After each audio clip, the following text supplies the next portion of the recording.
Road অ্যাক্সিডেন্টে সবচেয়ে বেশি মারা যায় বাংলাদেশের বাইকাররা। তবে আর অ্যাক্সিডেন্ট নিয়ে কোনো চিন্তা নয়, এবার বাংলাদেশের বাইকারদের রক্ষা করতে চলে এসেছে সেলফ ব্যালেন্সিং মোটরসাইকেল। এটা হলো দুই চাকার এমন এক বাহন যেটি রাস্তায় নামলে দুর্ঘটনার পরিমাণ নামিয়ে আনবে শূন্যের কোঠায়। দুই চাকার এই দুর্দান্ত মোটরসাইকেল নিজে নিজে ভারসাম্য রক্ষা করতে সক্ষম, এমনকি কোনো কিছুর সাথে ধাক্কা খেলে একাই আবার সোজা হয়ে যাবে। ঢাকার রাস্তার মধ্যে জ্যাম ঠেলিয়ে 45 ডিগ্রি অ্যাঙ্গেলে একে বেঁকে ছুটে চলে যাবে সবার আগে। নিরাপত্তার বেলাতেও সবার সেরা সেলফ ব্যালেন্সিং এই মোটরসাইকেল। সেফটি ইস্যুতে অত্যাধুনিক 4 চাকার গাড়ি হার মানবে এর কাছে।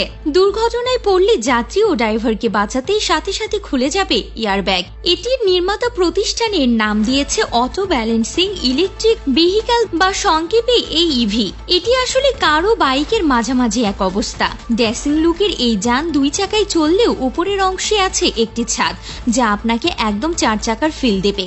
বাইকটি বানানো হয়েছে সকল আবহাওয়ার উপযোগী করে। রোদ, বৃষ্টি, স্নোফল সব পরিস্থিতিতে পারফরমেন্স হবে 100-তে 100। বর্তমান বাজারে প্রচলিত মোটরসাইকেলের ড্রাইভার ও যাত্রীকে বৃষ্টির কাছে অসহায় আত্মসমর্পণ করতে হয়, কিন্তু অটো ব্যালেন্সিং ইলেকট্রিক ভেহিক্যাল ভিজে যাওয়া থেকে আমাদের রক্ষা করবে। গায়ে লাগবে না পানি ও কাদা। বাজারে ঝড় তুলতে যাওয়া ভবিষ্যতের বাহনে চালক সহ মোট 2 জন বসতে পারবে। ঘন্টায় ছুটে চলতে পারবে সর্বোচ্চ 100 মাইল গতিতে। সবচেয়ে বেশি গুরুত্ব দেওয়া হয়েছে মোটরসাইকেলটির সেফটি ফিচার। সাধারণ বাইকের মতো রাস্তায় সংঘর্ষে এর উল্টে যাওয়ার সম্ভাবনা খুবই কম। এমন পরিস্থিতির মুখোমুখি হলে নিচ থেকে ভারসাম্য ঠিক করে নেবে।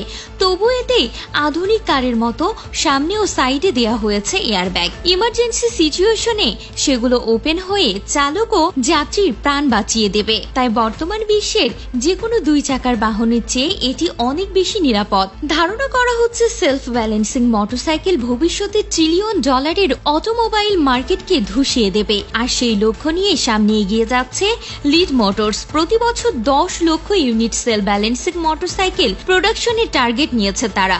লিড মোটরসের পুরো প্রযুক্তি বাস্তবায়ন হচ্ছে ক্রাউড ফান্ডিং এর মাধ্যমে, অর্থাৎ যে কেউ চাইলেই কোম্পানি শেয়ারের বিনিময়ে ইনভেস্ট করতে পারবে এখানে। ইতিমধ্যে তারা $1.1 মিলিয়ন বিনিয়োগ পেয়ে গেছে। তো ভিউয়ার্স, আপনি এই মোটরসাইকেলটি কতটা নিরাপদ মনে করছেন অবশ্যই আমাদের কমেন্ট করে জানাবেন।